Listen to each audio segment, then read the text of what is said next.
नमस्ते दोस्तों। आज सुनिए बड़े घर की बेटी का दुख। न जाने शंभू जी को क्या हो गया था।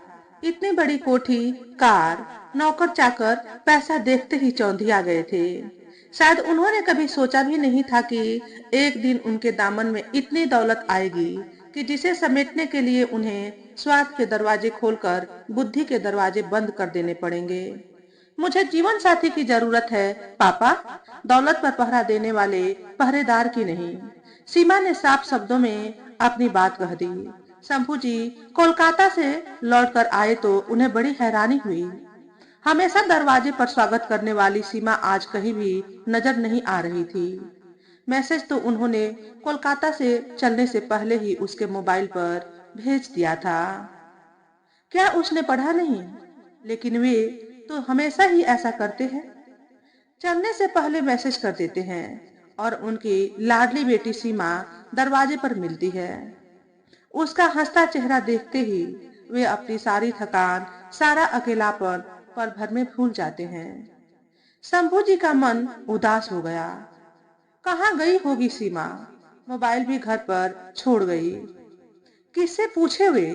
और उन्होंने एक एक करके सारे नौकरों को बुला लिया, पर किसी को पता नहीं था कि सीमा कहाँ है। सबका एक ही जवाब था, सुबह घर पर थी, फिर पता नहीं बिटिया कहाँ गई। शंभू जी ने सीमा का मोबाइल चेक किया, उनका मैसेज उसने पढ़ लिया था। फिर भी सीमा घर में नहीं रही। क्या होता जा रहा है उसे? पिछले कई महीनों से वे देख रहे हैं सीमा में कुछ परिवर्तन होते जा रहे हैं। न वह उनके साथ उतना लाड करती है, न उन्हें अपने मन की कोई बात बताती है, और न ही अब उनसे कुछ पूछती है। पिछली बार जब वे कोलकाता जा रहे थे तो उन्होंने कितना पूछा था, क्यों बेटे, तुम्हें कुछ मंगवाना है वहां से? तो बस केवल सिर हिलाकर उसने न कर दी थी और वहां से चली गई थी। पहले जब वे कहीं जाते थे तो कैसे उनके गले में बाहें डालकर लटक जाती थी और मचल कर कहती थी, पापा जल्दी आ जाइएगा, इतने बड़े सूने घर में हमारा मन नहीं लगता। उनकी भी कहाँ इस घर में मन लगता है।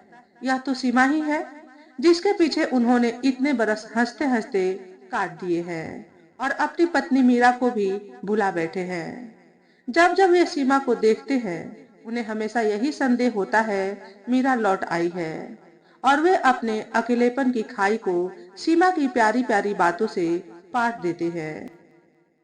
एक दिन सीमा भी तो पूछ बैठी थी, पापा मेरी माँ बहुत सुंदर थी। हाँ बेटा, बहुत सुंदर थी, बिल्कुल मेरी तरह। हाँ, बिल्कुल तेरी तरह। वे आपसे रूठती भी थी। हाँ बेटा, मेरी तरह। आज तुम्हें क्या हो गया है? सीमा, यह सब तुम्हें किसने बताया है? वे नाराज हो गए थे। 15 नंबर कोठी वाली रेखा चाची है ना, उन्होंने कहा था माँ बहुत अच्छी थी, आप उनकी बात नहीं मानते थे तो वे रूठ जाती थी। सीमा बड़े भोलेपन से बोली थी, तो वहां मत जाया कर बेटी, अपने घर में क्यों नहीं खेलती? कितने खिलौने हैं तेरे पास, उन्होंने प्यार से समझाया था। वहाँ शरद है ना, वह मेरे साथ कैरम खेलता है, बैडमिंटन खेलता है। यहाँ मेरे साथ कौन खेलेगा? आप तो सारा दिन घर से बाहर रहते हैं। वह रुआंसी हो आई थी। वे उस छोटी सी बेटी को कैसे बताते कि उसकी माँ उनसे क्यों रूठ जाती थी। वे तो आज तक अपने को कोसते हैं कि मीरा की वे कोई भी इच्छा पूरी न कर सके। कितनी स्वाभिमानी थी वह, इतनी बड़ी जायदाद की भी उसकी नजर में कोई कीमत न थी। हमेशा यही कहती थी कि वह सुख भी किस काम का, जिससे हमेशा यह एहसास होता रहे यह हमारा अपना नहीं, किसी का दिया हुआ है। यह जो आज इतना बड़ा राजपाट है, यह सब उन्हें मीरा की बदौलत ही तो मिला था। लेकिन मीरा ने कभी इस राजपाट को प्यार नहीं किया। न जाने शंभू जी को क्या हो गया था। इतनी बड़ी कोठी, कार, नौकर चाकर पैसा देखते ही चौंधिया गए थे। शायद उन्होंने कभी सोचा भी नहीं था कि एक दिन उनके दामन में इतनी दौलत आ जाएगी कि जिसे समेटने के लिए उन्हें स्वार्थ के दरवाजे खोलकर बुद्धि के दरवाजे बंद कर देने पड़ेंगे। बहुत बड़ा कारोबार था मीरा के पिताजी का।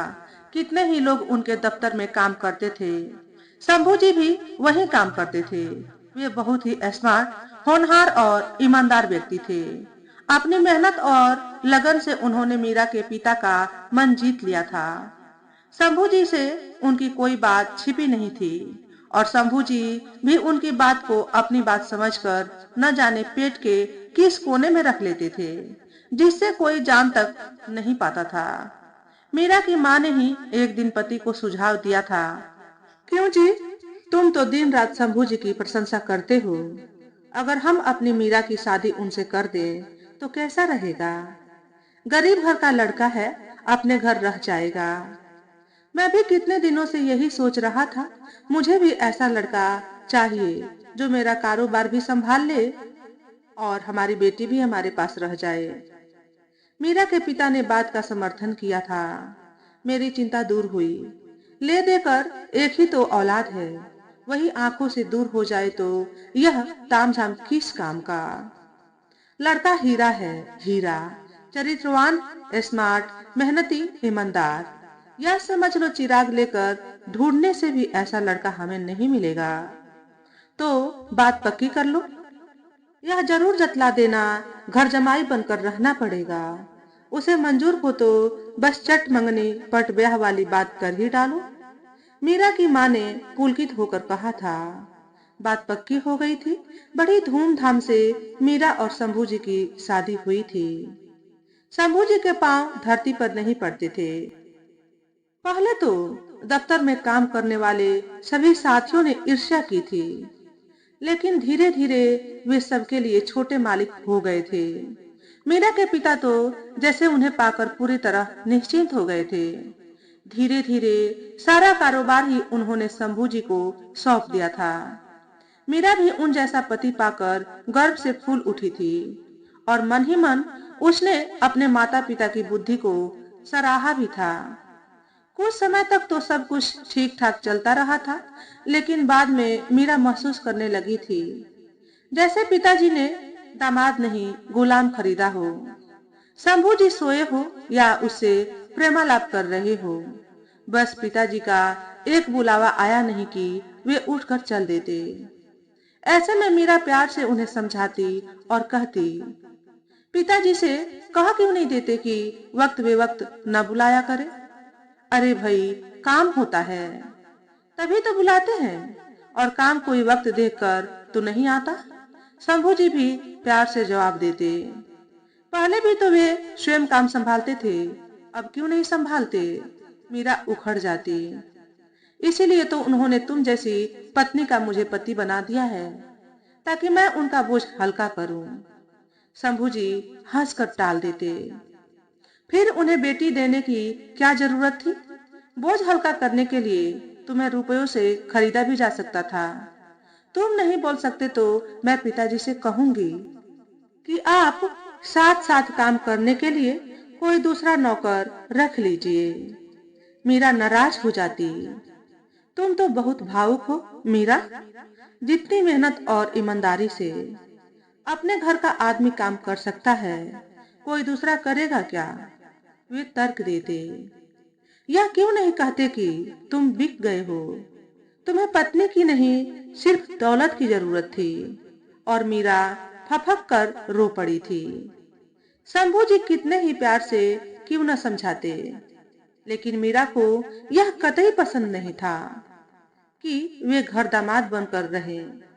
वह हमेशा यही कहती थी, घर दामाद तो पालतू कुत्ते की तरह होता है, जो टुकड़े खाकर दिन रात वफादारी करता है। तुम क्यों नहीं अलग मकान ले लेते? तुम जैसे भी रखोगे मैं उसी तरह रहूंगी। तुमसे कभी गिला नहीं करूंगी।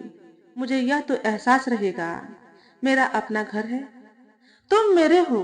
यहाँ तो हमेशा मुझे ऐसा लगता है जैसे हम पिताजी की दया पर पल रहे हैं। और तुम भी सोचते होगे कि यदि मैंने कहीं विद्रोह किया तो पिताजी रोजी ही न छीन ले। ना जाने तुम क्यों गलत ढंग से सोचने लगी हो। मैंने तो कभी इस तरह सोचा भी नहीं। मीरा, तुम पहले भी तो इस घर में रहती थी, तब तुम ऐसा क्यों नहीं सोचती थी? तब मैं कुंवारी थी। कुंवारी लड़की हमेशा अपनी नई दुनिया बसाने के लिए सपने देखती है। एक ऐसे पति का सपना जो उसे घर देगा, उसके सुख दुख का भागीदार होगा और वह उसके हर सुख दुख की चादर अपने ऊपर ओढ़ लेगी। बताओ, क्या दिया तुमने मुझे अपनी ओर से? बाकी सब छोड़ भी दे तो प्यार और विश्वास भी तुम नहीं दे सके। जिस समय भी मेरे पास होते हो, तुम्हें यही ख्याल रहता है कि पिताजी के कहे काम सब पूरे हो गए कि नहीं। कहीं वे यह न सोचे शादी होते ही लापरवाह हो गया है। इसी तरह तकरार और प्यार में वर्ष छलांगे लगाते निकल रहे थे। मीरा की गोद में सीमा भी आ गई थी। सीमा को पाकर मीरा काफी हद तक सहज हो गई थी। उन्होंने सोचा था मीरा सीमा को पाकर तनाव से शायद मुक्त हो गई है, लेकिन यह उनकी भूल थी। सीमा जैसे जैसे बड़ी होती गई, मीरा की खामोशी बढ़ती गई। वह हमेशा देखती सीमा की हर जरूरत पिताजी पूरी करते हैं। उसका भविष्य कैसे संवारना है यह भी पिताजी सोचते हैं, बिल्कुल उसी तरह जिस तरह उन्होंने उसके लिए सोचा था। शंभू जी ने तो एक दिन भी यह महसूस नहीं किया कि बाप का अपनी संतान के लिए क्या कर्तव्य होता है। मीरा की जरूरत पिताजी आकर पूछते, शंभू जी को इससे कोई अंतर नहीं पड़ता था। बस उन्हें यही संतोष था कि पिताजी के होते उन्हें चिंता करने की क्या आवश्यकता है, या पिताजी उन पर कितने प्रसन्न हैं, क्योंकि उन्होंने उनका व्यापार और बढ़ा दिया था। मीरा की हर बात चिकने घड़े पर पड़े पानी की तरह उनके ऊपर से फिसल जाती थी। एक दिन बेहद गुस्से में मीरा ने कहा था, इन सुखों की खातिर तुमने अपने आप को बेच दिया है। अपनी आजादी, अपने आदर्शों तक को दांव पर लगा दिया है। तुम सुखी रहो, इसीलिए तो यह सब किया है मैंने, वरना मैं अकेला तो 2 रोटी और 2 कपड़े में ही प्रसन्न था। यदि तुम्हारी खुशी के लिए स्वयं मुझे भी बिकना पड़ा तो भी मैं पीछे नहीं हटूंगा। मीरा, शंभू जी ने हंसकर बात टालनी चाहिए थी। मेरा नाम लेकर झूठ मत बोलो। तुम जानते हो इस पैसे की दुनिया से मुझे कभी प्यार नहीं रहा, जहां आदमी आजादी से अपनी कोई इच्छा ही पूरी न कर सके, जहां आगे पीछे नौकरों की फौज खड़ी हो। मैं खुली हवा में सांस लेना चाहती हूँ। प्लीज मुझे अलग ले जाओ, ताकि मैं अपना छोटा सा संसार बना सकूं और सोच सकूं यह घर मेरा है, जहाँ सुकून हो, जहाँ तुम हो, हमारी बच्ची हो और मैं हूँ। और मीरा रो पड़ी थी। ठीक है मीरा, मैं वचन देता हूँ, हम उसी तरह रहेंगे जैसे तुम चाहती हो। मैं पिताजी से जरूर बात करूंगा। उन्होंने मीरा को प्यार से थपथपा दिया था। जब मीरा ने देखा कि यह तकरार भी चीखने घड़े की बूंद बन गई है, तो वह हमेशा के लिए चुप हो गई थी। शायद उसने जो है सो ठीक है समझकर ही संतोष कर लिया था। दूसरे बच्चे के समय मीरा की तबीयत बहुत बिगड़ गई थी। डॉक्टरों की भीड़ भी उसे नहीं बचा सकी थी। तब यही शंभू जी सीमा को छाती से लगाकर फूट फूट कर रो पड़े थे। उन्होंने मन ही मन मीरा से कितनी बार माफी मांगी थी और वादा किया था, तुम्हारी सीमा की मैं हर इच्छा पूरी करूंगा। मैं स्वयं उसका ख्याल रखूंगा, उसे माँ बनकर पालूंगा। कितना स्नेह और ममता तो उन्होंने बेटी को दिया था। उसके उठने से लेकर सोने तक हर बात का ध्यान वे खुद रखते थे। बाहर जाना भी कितना कम कर दिया था। लेकिन कभी कभी जब सीमा उन्हें टकटकी लगाए देखने लगती थी तो न जाने वे क्यों सिहर उठते थे। उन्हें महसूस होता था ये निगाहें सीमा की नहीं मीरा की है, जो उनसे कुछ कहना चाह रही है। तो वे घबरा कर यह पूछ बैठते, कुछ कहना है बेटी? कुछ नहीं पापा। जब सीमा कहती तो उनकी सांस की गति ठीक होती। समय के साथ सीमा बड़ी हुई। मीरा के माता पिता का साथ छूटा। सारा कारोबार फिर एक बार शंभू जी पर आ पड़ा। यह वही जिम्मेदारी थी जो किसी को दी नहीं जा सकती थी। और फिर धीरे धीरे वे पहले की तरह व्यस्तता के बीच खोने लगे थे। एक दिन जब वे काफी रात गए घर लौटे थे, तो यह देखकर हैरान हो गए थे कि जल्दी सो जाने वाली सीमा आज बालकनी में खड़ी उनका इंतजार कर रही है। वे हैरानी से बोले थे, सोए क्यों नहीं? आप जल्दी क्यों नहीं आते? अकेले मेरा मन नहीं लगता। सीमा गुस्से में थी। मेरा बहुत काम होता है, इसलिए देर हो जाती है। आज कोई पहली बार तो मैं देर से नहीं आया। उन्होंने प्यार से समझाया था। इतनी रात तक किसी का काम नहीं होता। आप झूठ बोलते हैं। आप पार्टियों में जाते हैं, शराब पीते हैं, इसीलिए आपको देर हो जाती है। सीमा, वे नाराज हो गए थे। डांटिए मत, मैं कॉलेज से देर से आऊंगी, तब आपको अच्छा लगेगा। वह भी सख्ती से बोली थी, मैं कह देती हूँ, अब आप देर से आएंगे तो मैं खाना नहीं खाऊंगी। और वह पैर पटकती हुई चली गई थी। वे हैरान से खड़े देखते रह गए थे। मीरा और सीमा में कितना साम्य है। वह अगर हवा का तेज झोंका थी तो यह सब कुछ हिला देने वाली तेज आंधी। कुछ दिन तक तो वे समय पर घर पहुंचते रहे थे, लेकिन क्रम टूटते ही घर में तूफान आ जाता था। एक बार तो सीमा ने हद कर दी थी। महाराज के बार बार खाने के लिए बुलाने पर उसने खाने की मेज ही उलट कर रखती थी और चिल्लाकर कहा था, मैं शीला चाची के यहाँ जा रही हूँ। डॉक्टर साहब के साथ शतरंज खेलूंगी। पिताजी से कह देना, जिस समय मेरा मन होगा मैं वापस आऊंगी। मुझे वहां लेने आने की कोई जरूरत नहीं। और वह दंदनाती हुई चली गई थी। जब शंभू जी को पता चला तो वे चाहकर भी उसे लेने नहीं जा सके थे। उन्हें डर था, जिद्दी लड़की है, वहीं कोई नाटक न शुरू कर दे। 12 बजे के करीब डॉक्टर साहब का बेटा दीपक उसे छोड़ने आया था, तो वह बिना उन्हें देखे अपने कमरे में चली गई थी। पीछे पीछे भारी कदमों से उन्हें उसके कमरे में जाना पड़ा था। खाना नहीं खाओगी बेटी? मैंने खा लिया है, वह लापरवाही से बोली थी।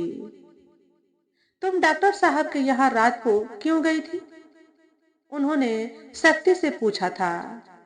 आप भी तो वहां जाते हैं। वे भी हमारे घर आते हैं। वह भी सख्त हो गई थी। वे मेरे मित्र हैं बेटी, तुम समझती क्यों नहीं? तुम अब बड़ी हो गई हो। रात को अकेले तुम्हें? आगे वे बात पूरी नहीं कर सके थे। मैं वहां जरूर जाऊंगी। दीपक मुझे घुमाने ले जाता है, मेरा ख्याल रखता है। वह भी मेरा दोस्त है। जब आपको फुर्सत नहीं मिलती तो मैं अकेली क्या करूं? इतना सुनते ही उनका सिर चकराने लग गया था। इन बातों का तो उन्हें पता ही नहीं था। वे तो अपने काम में ही इतने व्यस्त रहते थे कि बाहर क्या हो रहा है कुछ जानते ही न थे। डॉक्टर साहब जरूर उन्हें कभी कभी खींचकर पार्टियों में या क्लब में ले जाते थे। फिर उन्हें यह भी जानकारी मिली कि सीमा दीपक के साथ फिल्म देखने भी जाती है, तो वे बड़े परेशान हो गए थे। पहले तो उन्हें सीमा पर गुस्सा आया था कि कभी मुझसे पूछती तक नहीं, लेकिन फिर वे स्वयं पर भी नाराज हो उठे थे। उन्होंने ही बेटी से कब कुछ जानना चाहा था। सीमा कुछ और सयानी हो गई थी। उन्होंने भी सोचा था, दीपक अच्छा लड़का है, अगर सीमा उसे पसंद करती है तो वे उसकी इस खुशी को जरूर पूरा करेंगे। सीमा के सिवा उनका है ही कौन? यह घर, यह कारोबार किसी को तो संभालना ही है। फिर दीपक तो बड़ा ही प्यारा लड़का है। और वे निश्चिंत हो गए थे। अब वे सीमा से हमेशा दीपक के बारे में पूछा करते थे। वे यह भी देख रहे थे सीमा धीरे धीरे गंभीर होती जा रही है। एक दिन बातों बातों में सीमा ने कहा था, पिताजी, आप क्यों नहीं किसी को अपने विश्वास में ले लेते? उसे सारा काम समझा दीजिए, तो आपका कुछ बोझ तो हल्का हो ही जाएगा। आपको कितना काम करना पड़ता है। हाँ बेटा, मैं भी कई दिनों से यही सोच रहा था। पहले तुम्हारे हाथ पीले कर दूं, फिर कारोबार का बोझ भी अपने ऊपर से उतार फेंकूं। अब मैं भी बहुत थक गया हूँ बेटी। आप एक चैरिटेबल ट्रस्ट क्यों नहीं बना देते? उससे जितना भी लाभ हो गरीबों की सहायता में लगा दिए जाए। गरीबों के लिए एक अस्पताल बनवा दीजिए, एक स्कूल खुलवा दीजिए। इतने पैसों का आप क्या करेंगे? बेटी, अपना हक यूं बांट देना चाहती हो? वे हैरानी से बोले थे। मैं भी इतना पैसा क्या करूंगी? आदमी की जरूरतें तो सीमित होती हैं और उसी में उसे खुशी होती है। इतना पैसा किस काम का जो किसी दूसरे के काम ना आ सके, बैंकों में पड़ा पड़ा सड़ता रहे। सब बांट दीजिए पापा। कैसी बातें करती हो?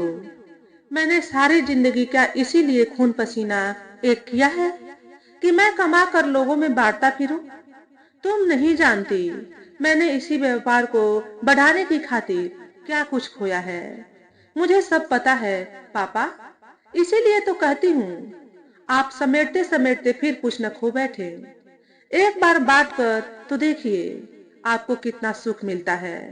जो खुशी दूसरों के लिए कुछ करके हासिल होती है, वह खुद के लिए समेट कर नहीं होती। यह तुम क्या कह रही हो? डॉक्टर चाचा भी तो यही कहते हैं। पापा देखिए ना, वे गरीबों का मुफ्त इलाज करते हैं। वे हमेशा यही कहते हैं, बस जितने की मुझे जरूरत होती है मैं रख लेता हूँ, बाकी दूसरों को दे देता हूँ, ताकि मेरे साथ साथ दूसरों का भी काम चलता रहे। वे बेटी का मुंह देखते रह गए थे। अच्छा हुआ सीमा ने बात खोल दी, नहीं तो वे कितनी बड़ी गलती कर बैठते। नहीं नहीं, उन्हें तो ऐसा लड़का चाहिए जो व्यापार को संभाल सके। वे इस तरह अपनी दौलत को कभी नहीं लुटाएंगे। और उन्होंने निश्चय किया था वे अपनी तरफ से तलाश शुरू कर देंगे।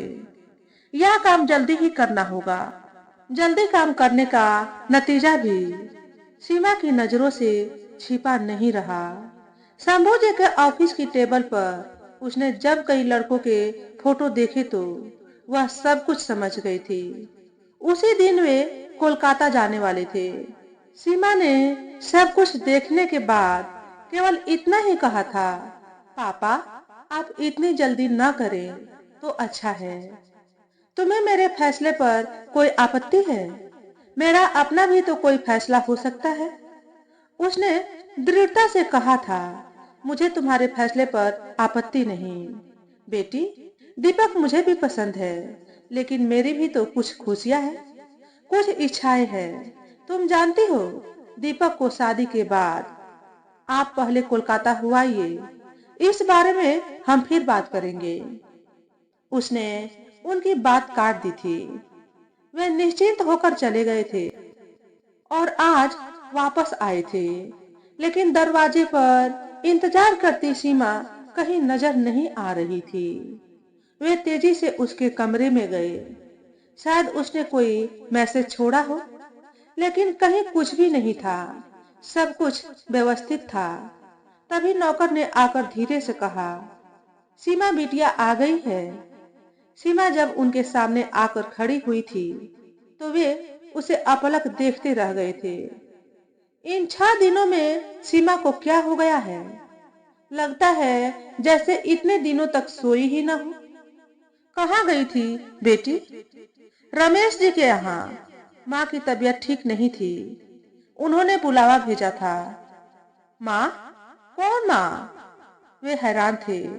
रेखा चाची, यानी शरद जी की माँ। शरद जी की भी तबीयत ठीक नहीं है। मैं यही बताने आई थी, कहीं आप चिंता न करने लगे। मुझे अभी फिर वापस जाना है। उनकी देखभाल करने वाला कोई नहीं। दोनों बीमार हैं। शायद मुझे रात को भी वहीं रहना पड़े। उनका नौकर उनकी वे बात पूरी नहीं कर सके थे। जितनी सेवा कोई अपना कर सकता है, उतनी सेवा क्या नौकर करेगा? मेरा मतलब तो आप समझ गए ना? मैंने कहा था ना, पिताजी मेरा भी कोई फैसला हो सकता है। और डॉक्टर का बेटा दीपक, वे हैरान थे। वह तो बचपन की पगडंडियों पर लुका छिपी खेलने वाला दोस्त था, जो जवानी के मोड़ पर आकर आपकी दौलत से भी आंख मिचौली खेलना चाहता था। मुझे जीवन साथी की जरूरत है पापा, दौलत पर पहरा देने वाले पहरेदार की नहीं। मैं जानती हूँ आपको मेरी बातों से दुख हो रहा है, लेकिन यह भी तो सोचिए, लड़की के जीवन में एक वह भी समय आता है जब वह बाबुल का घर छोड़कर पति के घर जाने के लिए आतुर हो जाती है। इसी में उसे जिंदगी का सुख मिलता है। माँ बाप की भी तो यही खुशी होती है कि लड़की अपने घर में सुखी रहे। आप शरद को भी बचपन से जानते हैं। आप भी अपना फैसला बदल डालिए। इसी में मेरी खुशी है और आपका सुख। और वह जाने को तैयार हो गई। रुक जाओ बेटी, मुझे तुम्हारा फैसला मंजूर है। तुमने तो एक साथ मेरे दोनों बोझ हल्के कर दिए हैं, बेटी का बोझ और धन का बोझ। इसे भी अपनी मर्जी से ठिकाने लगा देना बेटी, जिससे कईयों को खुशियां मिलती रहे। कहते कहते उनकी आंखें नम हो गई थी। पापा, वह भागकर मुद्दत से प्यासे पापा के हृदय से लगकर रो पड़ी थी। तो दोस्तों, आज के वीडियो में बस इतना ही। अगर हमारे द्वारा बताई गई कहानी थोड़ी सी भी अच्छी लगी हो तो वीडियो को लाइक और शेयर करें। चैनल पर पहली बार आए हो तो चैनल को सब्सक्राइब करके बेल नोटिफिकेशन को ऑल पर सेट कर लें, ताकि आपको ऐसे ही अच्छे अच्छे वीडियो देखने को मिले। हमेशा खुश रहें, हमेशा स्वस्थ रहें। वीडियो देखने के लिए आपका बहुत बहुत धन्यवाद।